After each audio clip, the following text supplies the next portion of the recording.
নমস্কার বন্ধুরা, শৈলী হোম কিচেনে তোমাদের অনেক অনেক স্বাগত। আশা করি তোমরা সবাই ভালো আছো, সুস্থ আছো। আজকে আমি ধনেপাতা, বেসন এবং চালের গুঁড়ো দিয়ে মুচমুচে পকোড়া বানাবো। আশা করি আজকের রেসিপি তোমাদের ভালো লাগবে। আজকের এই পকোড়া বানানোর জন্য একটি বাটির মধ্যে কুচনো পেঁয়াজ আমি নিয়ে নিয়েছি। পেঁয়াজগুলো খুব ছোট ছোট করে কাটতে হবে।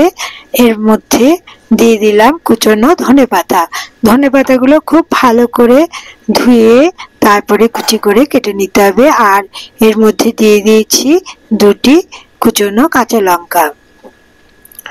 দেখো, কাঁচা লঙ্কা, ধনেপাতা এবং পেঁয়াজ কুচি আমি এইভাবে বাটির মধ্যে নিয়ে এর মধ্যে আমি দিয়ে দিলাম 4 টেবিল স্পুন ছোলার বেসন। ছোলার বেসন দিলে খেতে খুব ভালো হয় এই পকোড়া।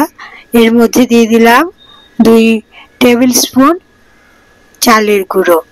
চালের গুঁড়ো দিলে এই পকোড়া একটু মুচমুচে হয়। এর মধ্যে দিয়ে দিলাম স্বাদ মতো লবণ, আর এর মধ্যে দিয়ে দেবো পরিমাণ মতো হলুদ গুঁড়ো।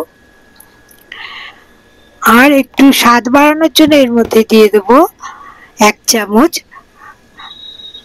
কালো জিরে। কালো জিরে একটু বেশি করেই দিতে হবে, এতে এই পকোড়ার স্বাদ অনেক গুণ বেড়ে যায় এবং কালো জিরে খাওয়াও স্বাস্থ্যের পক্ষে অনেক ভালো। এর মধ্যে অল্প অল্প জল দিয়ে এই সমস্ত উপকরণ খুব ভালো করে মাখিয়ে নিতে হবে।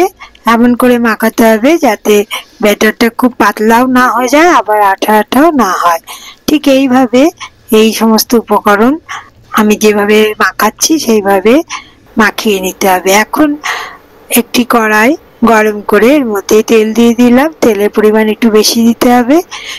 তেল গরম হয়ে যাওয়ার পর এই ব্যাটার থেকে অল্প অল্প তুলে তেলের মধ্যে দিয়ে দিতে হবে। এইভাবে প্রথম ব্যাচের পকোড়াগুলো আমি তেলের মধ্যে দিয়ে উল্টে পাল্টে ভেজে নেবো। একটু লাল লাল করে ভেজে নিতে হবে, কিন্তু খেয়াল রাখতে হবে যেন পকোড়াগুলো পুড়ে না যায়। বৃষ্টির দিনে এই পকোড়া বিকেল বেলায় মুড়ি দিয়ে খেতে অসাধারণ লাগে, আবার গরম ভাতের সাথেও এই পকোড়া অনায়াসেই খাওয়া যায়।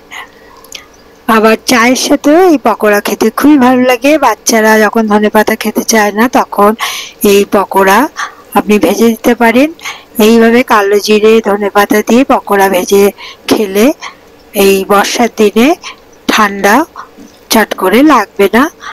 দেখুন, এইভাবে উল্টে পাল্টে পকোড়াগুলো একটু লাল লাল করে মুচমুচে করে ভেজে নিতে হবে। যেহেতু এর মধ্যে আমি চালের গুঁড়ো দিয়েছি তাই পকোড়াগুলো একটু মুচমুচে হবে।